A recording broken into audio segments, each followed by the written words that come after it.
കുഞ്ഞുങ്ങൾ നമ്മുടെ അടുത്ത് എന്തെങ്കിലും കുഞ്ഞു കുഞ്ഞു ആഗ്രഹങ്ങൾ പറഞ്ഞു കഴിഞ്ഞാൽ നമ്മളെ കൊണ്ട് സാധിച്ചു കൊടുക്കാൻ പറ്റുന്നതാണെങ്കിൽ അതൊന്ന് ചെയ്തു കൊടുത്തു കഴിയുമ്പോഴത്തേക്കും അവർക്കുണ്ടാവുന്ന സന്തോഷം അത് പറഞ്ഞറിയിക്കാൻ കഴിയാത്ത ഒന്ന് തന്നെയാണ്.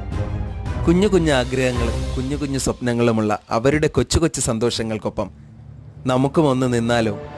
ആ സന്തോഷം കണ്ട് നമുക്കും സന്തോഷിക്കാനായിട്ട് സാധിക്കും.